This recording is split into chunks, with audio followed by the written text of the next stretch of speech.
Vaishnav S Pillai. Yes. അപ്പൊ എന്ത് ചെയ്യുന്നത്? ഞാനിപ്പം കോച്ചിങ് ചെയ്യാണ്, സെൻട്രൽ ഗവൺമെന്റ് എക്സാംസിന് വേണ്ടി പ്രിപ്പയർ ചെയ്യണം. അതാണ് ഒരു ഫിസിക്കൽ ഫിറ്റായിട്ട് നിൽക്കണത്. അപ്പോൾ നമുക്ക് നമ്മളെന്താന്ന് വെച്ചാൽ നമ്മളൊരു ഷോർട്ട് ഫിലിം ചെയ്തു ബ്രോ. അപ്പോൾ ആ ഷോർട്ട് ഫിലിമിൻ്റെ പേരാണ് ഒരു ക്ലീഷേ പ്രേം കഹാനി അല്ലേ? പ്രേം കഹാനി. പ്രേം കഹാനി, ഒരു ക്ലീഷേ പ്രേം കഹാനി. അപ്പോൾ നമ്മുടെ ഷോർട്ട് ഫിലിം ഉടനെ തന്നെ സീറോ കട്ട് എന്ന് പറഞ്ഞ യൂട്യൂബ് ചാനലിൽ വരും. അപ്പോൾ നിങ്ങളൊക്കെയാണ് നമ്മുടെ വ്യൂവേഴ്സ്, നിങ്ങളൊക്കെ കണ്ട് സപ്പോർട്ട് ചെയ്യണം. അപ്പോൾ ഇതിൻ്റെ ഒരു സ്പെഷ്യാലിറ്റി എന്താണെന്ന് വെച്ചാൽ വിനീതേട്ടനാണ് നമ്മുടെ ഷോർട്ട് ഫിലിമിന് വോക്കൽ പാട്ട് പാടി.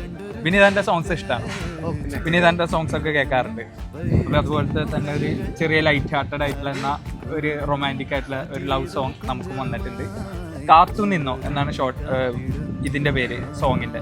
അത് നമ്മുടെ യൂട്യൂബ് ചാനലിലുണ്ട്. അപ്പൊ എന്തായാലും അത് കാണൂലേ? കാണും. അപ്പൊ ഒരു ചെറിയ ക്വസ്റ്റ്യൻ എന്തോ ചോദിക്കാല്ലേ?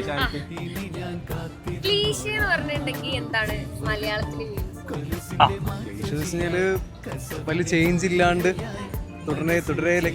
അതെ, ക്ലീഷേ എന്ന് വെച്ച് കഴിഞ്ഞാൽ മലയാളത്തിൽ വലിയ ചേഞ്ച് ഇല്ലാണ്ട്. ഓ, മലയാളത്തിൽ തന്നെ പറഞ്ഞല്ലേ?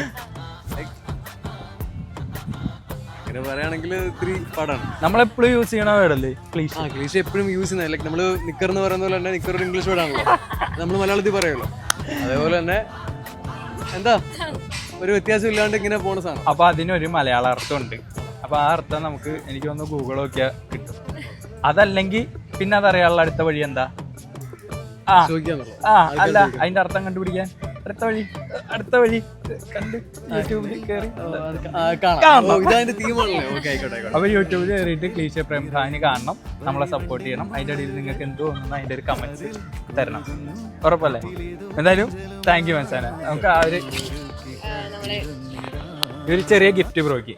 കാത്തുനിന്നോ മനസ്സിലെ തീൻ പൊഴിഞ്ഞോ കനവും കൂട്ടി വെച്ചോ ഞാൻ ഇത് ഇട്ടിട്ട് വേണം ഇനി പ്രണയിക്കാൻ.